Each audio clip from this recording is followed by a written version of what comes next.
Today's lesson is the final part of a 4-part series we are doing on how to buy, fix, and flip websites. We also talk a little bit about building websites from the ground up.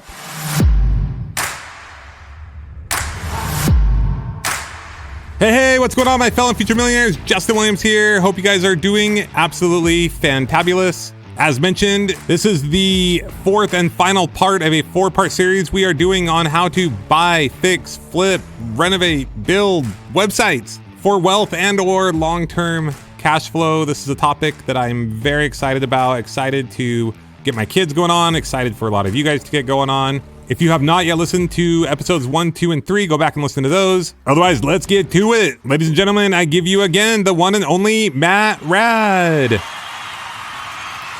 Something I always tell people, I say, think less, do more. Like, you need to learn something. If you don't know anything, it's like trying to squeeze juice out of a turnip, right? Can you read that? That's my saying. Don't think, just do. Yeah. That's our eBusiness Institute mousepad, because I keep saying to my clients, because everyone overthinks stuff. It's just like, don't think, just do. And I came up with that saying because I'm not technical. I used to get scared to hit the publish button or to move things around on a website. And Liz would stir me and say, no, I'm going to make you do it yourself. And I just have to tell myself, don't think, just do, Matt. Just hit publish. If I crash the website, it doesn't matter. I can restore it. That helped me overcome a lot of technical challenges in the early days. Because it is scary the first time you get on. Your son won't be scared, but for any of us, like I'm in my 50s, any of us that didn't grow up with computers, it's scary the first time you play around. Like if you transfer a website, let's just say you've spent $5,000 on it, so that's a bit of technical stuff going on when you transfer a website from one person to another, especially if they're in another country.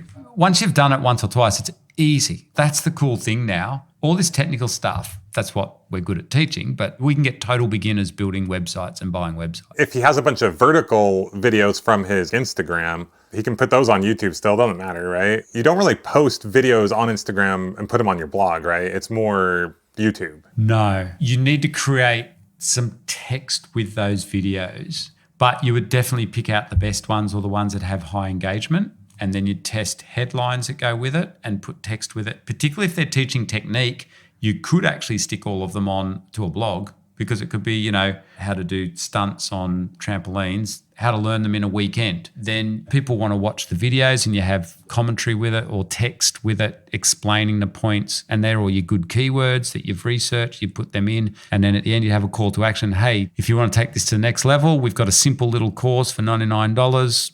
You can get all my advanced techniques that my mentor taught me, or something like whatever it is. Like that's down the track. I'm just saying that's why you have a blog. You always have that little call to action at the end. Yeah, but he could have like a post for beginners or whatever, 15 to 20 different tricks. And he could create a video for each one, how to go through the process. And then he can blog about it, do some keyword research, kind of see different possibility of things that he could write about that people are looking for regarding freestyle trampolining. And then he could interview other people, create videos out of that. And then he has that name recognition from some of the world's best flippers or whatever. And basically that's how we do it with any website, no matter what niche you go into. You do the keyword research, you figure out what content can I put in onto this website that I'm about to buy so that more people will come to it and follow it. And then basically that's how we build the asset over the next 5 years or the next decade that we own the website. If you want to go faster, like the single dad that did the 4 flips to 9 million, you do it full time and you just go hard with all the content. And then that's a more aggressive approach. But most of our community are building these assets up over time. I love the systems, processes. I mean, when we were flipping a lot of houses, we were flipping over 100 a year and not looking at them, right? How can we systematize this thing? Which is fun and a little scary at the same time. But let's say you got a few going, maybe you have a little extra capital. So content is a big thing, right? I've heard you talk about you can outsource content writing. What does that look like? It's a lot easier than what it used to be. The best spot to start is a website called Upwork.com. So you hire really good writers there. There's actually journalists on there now. They're very reasonably priced. It's not like when we first started. You do get what you pay for though. So most of our clients, once they're getting into the 6-figure range, like if they're making 10,000 plus a month, they typically will have 1 or 2 writers, maybe up to 4 writers and 1 editor. That's about it. That's all you need. Depends how much content you're putting out there. But you can manage 2 to 4 websites with that pretty easily. I know you like systems and stuff. There's no exact answer to that because it depends on the size of the websites and how much growth phase you're in. But, for most of these content sites, the only team you need is a couple of writers plus yourself to oversee it and editor/SEO manager, I suppose you'd call it, or just an editor of the articles, and then a tech person, and that's it. That's why it's so flexible. And you can hire the writers ad hoc. You don't hire them full time. Same as the tech person for that matter. Writers come and go. Liz is on Upwork all the time. She hires people and she might go back to, I noticed the other day when I happened to open up her Upwork account, she'd rehired a graphics artist that she's been using from India for the last 7 or 8 years. She just hires him every once a year to do a new little job or something like that. On Upwork, it's really good. It's like a marketplace for outsource. It's like Fiverr. Fiverr's good too. There's heaps of them, but we just happen to use Upwork. Find the people you need and then you don't need anything else, right? That's the other thing. Always hire someone that's 5-star rated. There's heaps of them on there, and ideally with 10,000 plus hours. Liz is really, really good at hiring people. She's a legend at it. I take hours trying to pick the right person. I read all their resumes, and I think you're a lot like me, and our spouses are similar as well. Go-getters. Like Liz is one of these ultra high achievers. She just goes, bang, that person's brilliant. I'll take them. I'm going, how did you pick that person? And she goes, don't waste time. I'm on a mission. So I don't know. She just does it. That's why I love keyword research, because I go deep on it. Liz is really good at keyword research as well, but we do things slightly differently. I'm more in depth. I sound like you, whereas Liz is maybe being a mum, she's got to do things quicker. I don't know. But I'm always thinking like big picture strategy, like constantly have ideas. And Tara's like execute, get things done. I'm like, whoa, how did you do that already? What's going on? I am in awe of what Liz does. She's the technical one, but out of us, it sounds like you guys as well. And she's very good technically, but she's the first to say, and she teaches this, guys, it's so important. Her advice to people is once you get into this and you like it, you need to hire a tech person. Just go on Upwork, because you shouldn't be the one doing all the tech work and building websites and stuff. And it's easy. You can find people for $10 an hour to do that. And they will help you essentially build your website. If they stick with you for years, they basically just learn how you like to put together websites. But you still need to know how to build a website first yourself. But then you very quickly, what Liz says to everyone is just hire a techie. Whereas my opinion is I like to hire writers and get the content going, and I'm still building and playing with the websites myself. But I think Liz is right, though. If you're listening to this and you want to know how to get into this, it is worth starting to hire a techie, and it's a lot easier than what it used to be. Just go to Upwork. As far as your writers go, do you pay them per hour, per word, per article? Both, all of the above. I know that's frustrating, but it just depends. And often it's per hour, though, depending on the topic. But it generally comes out at a per article amount. Like you might negotiate, 5 articles for $100 or something like that. 5 articles for $100. So that's $20 per article. Like that sounds amazing to me. So I want to hear more about that, because I've heard you talk about some of those numbers for creating articles. How long is this article? Generally about 1,000 words. So you pay $20 to get 1,000-word article? It's changed now. It's a little bit more now. So US, it depends on the quality. Anywhere from $20 to $30 is the norm. So in the old days, it used to be $10. Now it's about $20 to $30, but the quality is a lot higher now. It's really high. But some articles, when we go really high quality and if they're longer, we're happy to invest depending on the topic. And if it's a good money-making site that we're making really good money off, I'm happy to pay $50 to $200 for an article. Maybe $300. Now, that's not normal. If you're listening to this, please don't think that's not. I'm just sharing my experience, because sometimes people are shocked, but you got to remember a good article, if it ranks, it will make you money for the next 10 years.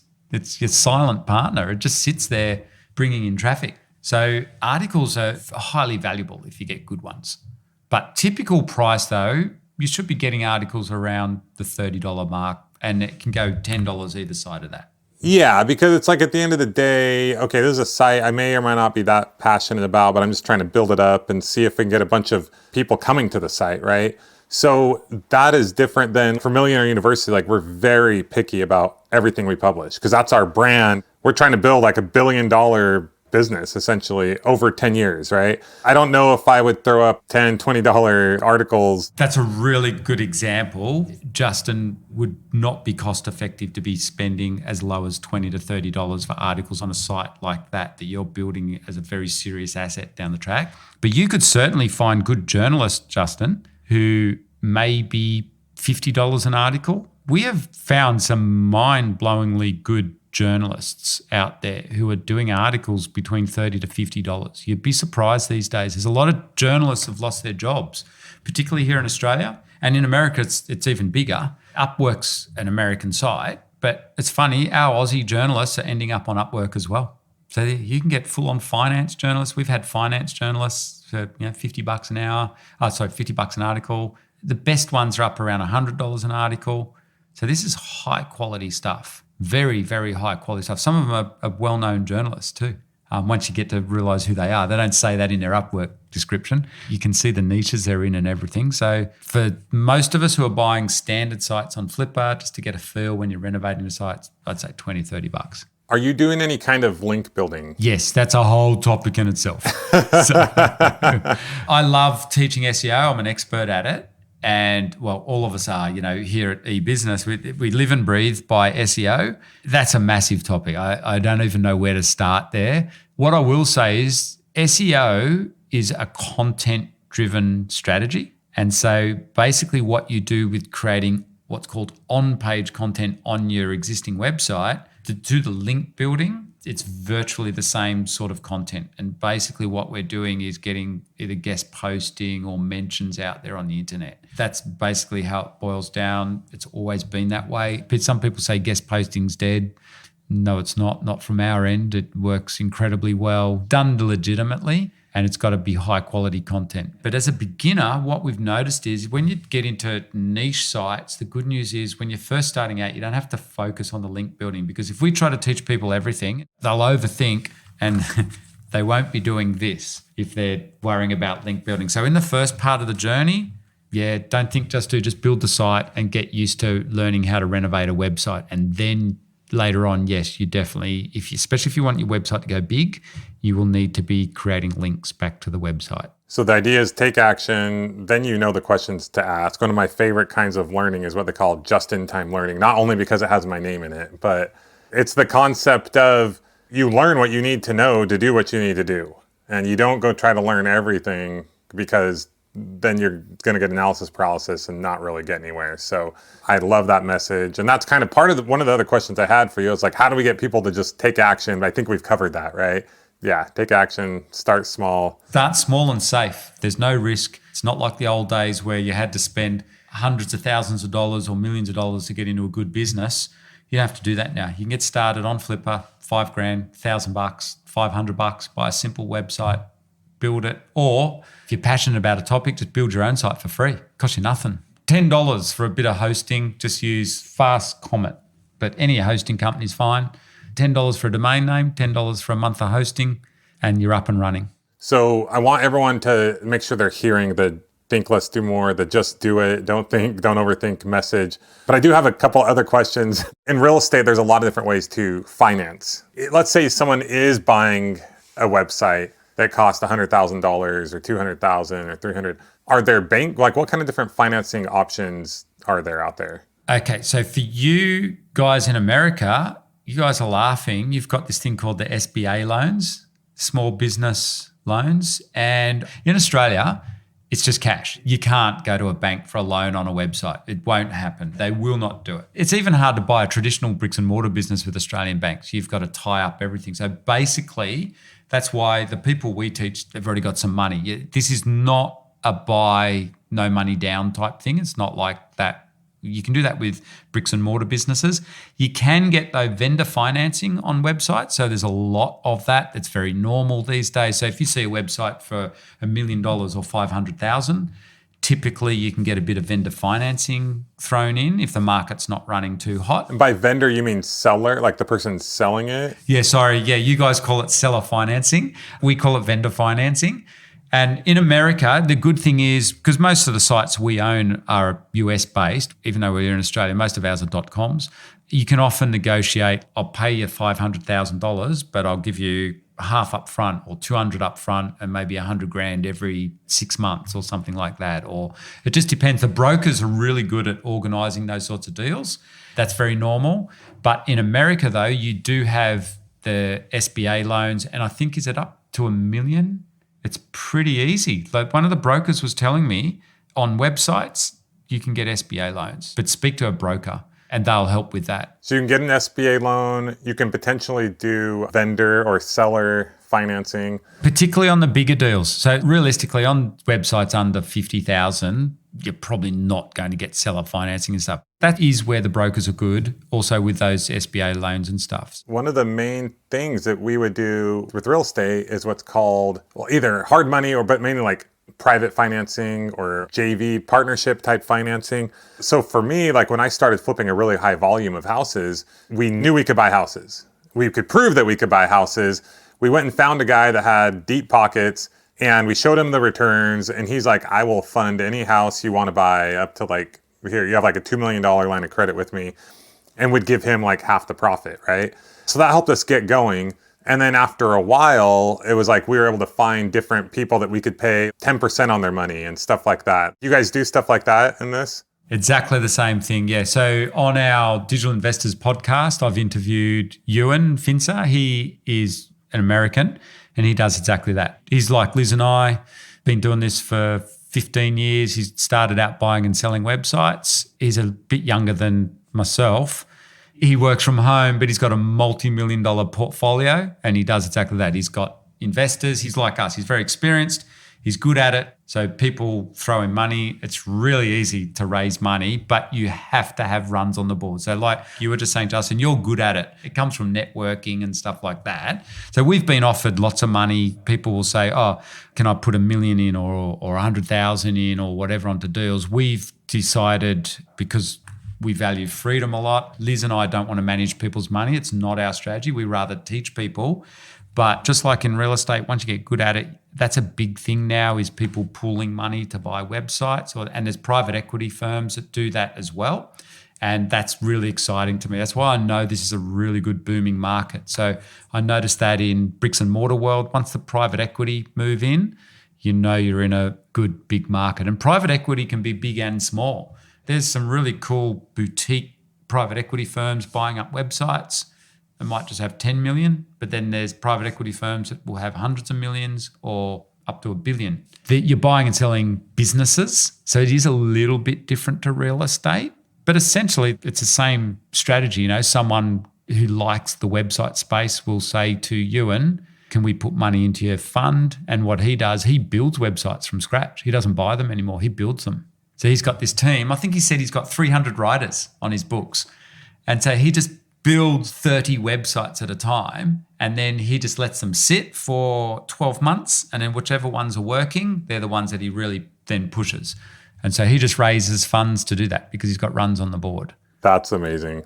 See, me, because I'm an investor, now we're on the other side of that, right? At first it was like, couldn't feed the kids, had to work my butt off. Then it was like raise money. We had $10 million at one time, just going into like circulating these houses, maybe more. And then it was like, oh, now we can use some of our own funds to buy these houses. And now done doing that, sold a business. Now we're the ones investing and looking. So I see opportunities that I'm like, wait, I can make 20, 30, 40, 50, 100%, maybe even more on my capital. Someone else is going to go do the work. I'll do that all day long. That's what we do. Over the years, you mentioned another way to get leverage into this is doing JVs, joint ventures. We love doing that. So we find, because of who we are, we're very well networked. We notice good operators. We call them operators, who are typically be young people, and they're building a website. And we just say, well, we'll buy the website, you run it for us, and you share in the upside. And when we sell it, we do the split, or you can get 50% or something like that. That happens a lot in this space because there is a lot of people who are good at doing this, but they don't have the money behind them to buy a bigger website. They max out a bit because you can't go to a traditional bank to get money to buy them, unlike real estate. So they will max out at $50,000 websites, whereas someone like us can come in and say, well, here's 100 grand or 200,000. You can buy that bigger website that we just saw with that broker. Sometimes I find the deals and I'll go to them, look, I want to buy this bigger website. I don't have time to run it because it's going to take a bit of time. It might be 6 figures, but but I'll give you equity in that. And I know how they operate. These are young people, they need cash flow. So I say, on top of that, I'll give you X amount of the profits, depending on how much money you tip in. So each month, at least you're getting paid. And then when we sell it, you get the upside. So, a 6-figure website can be leveraged into a much bigger website down the track. So that's kind of along the lines of where I could possibly be. I mean, we invest in different companies and lots of commercial deals and stuff like that, but we do the same. We're angel investors too in the startups, but we do that through an angel investing group. But with the websites, we do stuff privately. Yeah. And also because we're good at it, we can kind of do our due diligence on the deals and on the person that's going to operate it. Yeah, exactly. That's what I'd have you do for me. Just kidding. Just pay you a fee. Just kidding.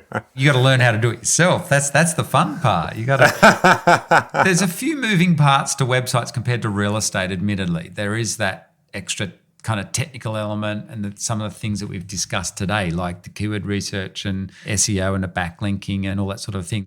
But the ROI is heaps higher, or the cash flow is massive with websites. It's 80% margins.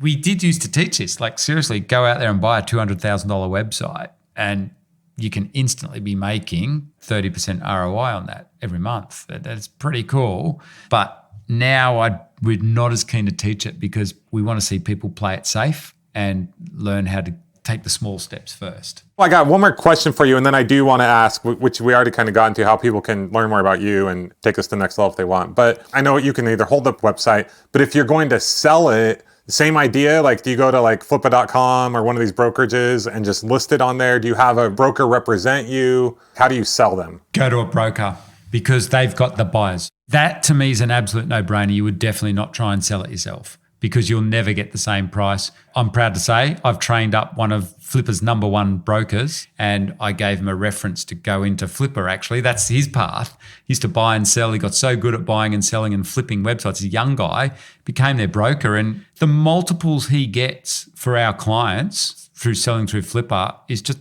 amazing. Like he will sell simple little hobby sites for $20,000 and stuff like that. That's the power of a good broker.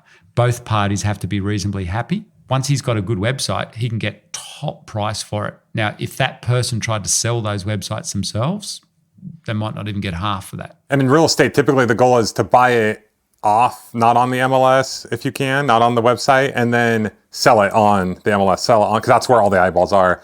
That's where you get the like bidding wars and price drive up. It's funny, most people in our industry do buy on the broker platforms. It's just that Liz and I started out because there were no brokers doing this when we first started. So we just did what we've always done. Like it was actually Liz. She just said, "Oh, Matt, why don't we do what we've always done? Just buy websites."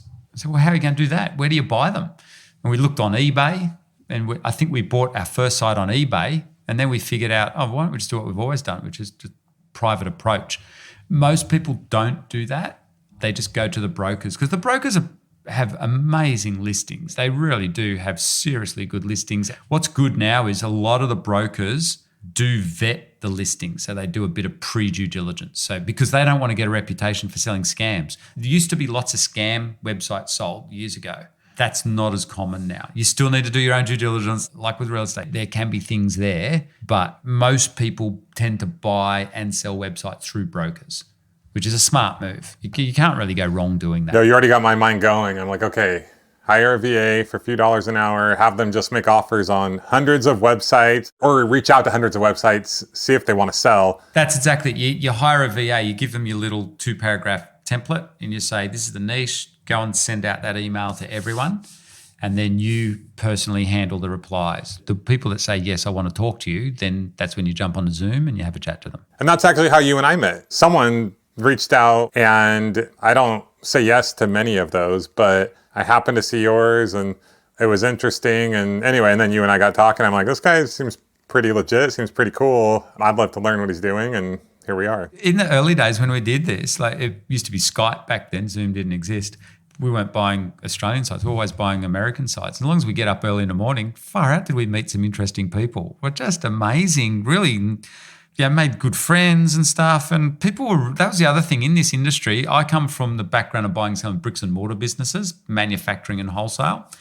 And in Australia, it's a very small marketplace. These entrepreneurs, they're very secretive, and it's very competitive because it's a small marketplace. It was really refreshing to us when we got online. It's a massive marketplace. America's a big place. People are very friendly too to us Australians as well. But we were shocked at how open people were with their websites. Total strangers like me and you here chatting though, after a while, they're just showing us everything. They're showing us their bank accounts, everything, how much money they're making. And, that's continued to this day. Most people we meet in the online space, even our competitors, you always get to know your competitors in certain niches, really friendly. It was very different to being in buying and selling bricks and mortar businesses where I was constantly asked to sign NDAs. You know what they are? Non-disclosure agreements or confidentiality agreements. In this, people very open. They just want to do the deal. Well, Matt, I love what you're doing. It's been great getting to know you. This series has been awesome. I literally was telling Tara last night, I was like, because our kids don't want to go to college. Like, we've ruined them, right? But now, and my son, he's getting traction. He finally got a job at Domino's. He delivered pizzas last couple days. Like, I'm like, okay, hallelujah, he's got a job. Because at first I'm like, just start a business. But I'm like, wait, he's like not really that focused. So he needs to have a job. And he needs to have a side hustle, if you will, and work on starting a business. So it's perfect. And I was telling Tara, I said we should, enroll him in Matt's program because, they're our kids. So it's funny because we're starting Millionaire University, and the whole concept of Millionaire University is part of it is because we wanted our kids to have a place to learn, but we also want to maintain our lifestyle. And within a year or two, we will roll out programs and stuff like that. But you already have one. and my kids will listen to you better than they'll listen to me. And I don't know how to do this specific stuff in the way that you do, right? So anyway, long story short, where's the best place people can find out more about you? Like, mention maybe kind of a couple of the programs you have and what they teach, and then we'll wrap it up. Easiest way is Google my name, Matt Raad, R-A-A-D, because you'll easily find it. But you can also go to our main website and business is called ebusinessinstitute.com.au. And if anyone goes there, we've got a free masterclass if you're interested in this, where we go through the strategy. We go through some very specific examples of buys and sells that us and our clients have done. It's a really good masterclass. And in that masterclass, at the end, we talk about our paid program if you want to study with us. And we've got a program called the Digital Investors Program. We've run that now for the last since 2010. We've got some great success stories, which you can see on our podcast as well, which is called the Digital Investors Podcast as well. And then we have a little small course that teaches people how to build websites as well. Okay. So these two courses, the one that I saw because I watched the webinar yesterday on your website. The program you talked about in there, that's a different program from how to build the websites. Those are two different programs. The one that you saw in the masterclass, the little program that teaches people how to build websites, it is so good that we've bundled it in for free as a bonus with our main Digital Investors Program. Okay, great. So my kids will get that as well. They get everything, yeah. And I think you said that in there, 2 people can go through the program. Yeah, it's for family. So we're very family-oriented business. So we love having father-son mixtures, or we have lots of daughter-fathers or daughter-mothers. So we like to encourage having families on board, because we understand in this day and age, how do you drag them along to this? Whereas if you buy the program as a parent and say, oh, look, we've got some logins for you guys as well. Why don't you just check it out? And next thing you know, they're with us for life. We have some really successful young people that they started with us with their mum and dad when they were 12 years old, 15 years old. And a couple of them end up skipping uni and they do this full time. We call it university here. Yeah, they're doing this full time now. They're in their 20s. It's pretty cool. So we have a big community in America, especially since COVID. I think we must have been discovered or something in America after COVID. I don't know. Which is great. We love it. Yeah, nice. Awesome. All right, Matt. Well, this has been awesome. Everyone check out Matt's stuff if you want to dive deeper into this. I look forward to having my kids learn more and me learn more. I'm just, I'll let them learn and then. You'll love it. It is awesome. It's the best thing ever. And we'll have to visit you next time we go to Australia. We love Australia. We'd love that, and we'd love to come and visit you when you're in America or whatever other country you're in, but particularly... Anytime, yeah. Yeah, we're just talking about with the kids the other day when we were going to go back to America next, so can't wait to come over and hopefully visit you guys. I love it. Yeah, come see us anytime. We've ditched the big 8,500 square foot house, but we'll come hang out or something, so... Yeah, it'd be fantastic. Well, thank you so much for having me on, Justin. It's been a real pleasure. Okay, thanks, Matt. We'll talk to you soon. Woohoo, doggy. Alrighty. Well, that was absolutely amazing. That was an incredible series. Thank you so much, Matt, for just dropping the gold, bomb after bomb after bomb. I know I had a lot of questions for you. I appreciate you keep bringing it back home to the basics. I mean, it really is, like Matt talked about, it's all about taking that effective action where it really counts, because that's where you're really going to learn. That's where the real questions are going to come. That's where you're really going to see progress in your business and in your life. Think less, do more. Just do, don't think, as Matt says. If you would like to follow and learn more from Matt, you can go to einstitute.com or look up Matt Raad. That's Matt, R-A-A-D, and his name will pop up all over the place. As he mentioned, he has a free training, a free webinar that he and Liz did that goes over some of the things that we talked about today, covers a few other things, and then they go into a little more about one of their programs. So check that out if your heart so desires. Other than that, we appreciate you. Thank you for being on today. Special thanks to all of our sponsors who help keep the show going and growing. Huge thanks to you. As I was talking to Matt, something that came to my mind that often comes to my mind as I'm interviewing different people or talking to different people who have been successful in business is it's amazing that once you get going on a business and once you start or continue to build on and develop skills that you either know something about or maybe you don't, it's amazing what that can lead to. Matt started taking action in business many years ago, and I haven't even talked to him about all of his story. I'm sure even that part just started with taking small actionable steps. And then that led him to recognizing that they can buy and sell websites. And then doing that has led them to being able to start an education business and teach other people. And then we're all benefiting from it. And that's another business for him. And then we talked about all the businesses within the businesses. My mind is just blown when I think about all the different opportunities that there are in just the things that we talked about in this series alone. And then you kind of heard us go off about him talking about it's all about getting eyeballs to the website. Then we're talking about it's about getting earlobes to a podcast. Same thing with a newsletter or social media, even though social media wasn't what we focused on today. And that's just if you're doing a content business, right? There is so much opportunity in business. It's all about figuring out what you want out of life. What are you good at? What do you want to focus on? And then start taking action towards it. And you'll start to learn and develop skills and see things that it would be impossible to see otherwise. Skills that you never would have known that you could leverage into something else. Opportunities will come up that didn't even cross your mind before. Things that literally no one else will be seeing but you. And then those skills start to overlap. They start to build on each other. They start to compound. You start to get to know more people. You start to build your network. And it's just so much fun. Matt and I kind of touched on this, but to me, building businesses, it's like a game. It's so much fun. It's like the best hobby that you can also get paid for, which I guess doesn't really make it a hobby. But shoot, if it's fun and you can get paid for it, I mean, that's incredible. But at the beginning, it takes time. I've heard it referred to like the valley of gloom or the trough of sorrow. There's always this time at the beginning, people are excited and then they take action, or they don't take the right kinds of action, but they get going and they don't totally get the results that they wanted right away, that they hoped for. And they think, oh, I'm not making as much money as I can work at like a job, or I'm not having the success right out of the bat that I thought I would. And that's where 90% of people or more give up, and their dreams and hopes are just washed away in the trough of sorrow. That's where you need to push through the most. If you can push through that and keep taking the rejection, keep taking the stuff that's not totally working out, keep trying, because every time you try, you realize you either learn what worked or what didn't work. And then you try it another way and you keep trying, and then you keep learning. Then you know what to learn. Then you're more dialed in on what you're learning, and you just keep going. And then eventually you'll start to get some traction, and then you'll struggle a little more. Then you get more traction, and then you'll struggle a little bit. And then you get to this point where the traction, it just starts to take off, and it starts to get fun, and you start to make money, and then you start to make more money. You start to see patterns. You start to see what's possible. You do more of what's working. You do less of what's not working. And it's just so much fun. Okay, you get my point. Just move, just take action, just start. So once again, look up Matt Raad if you want to learn more from him and Liz. They're incredible people. If you have a friend that you're wanting to help out and you like this series, please share it with them.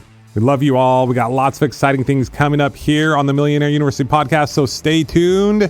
This is Justin Williams, your Chief Money Making Officer, signing off. Until next time, class dismissed.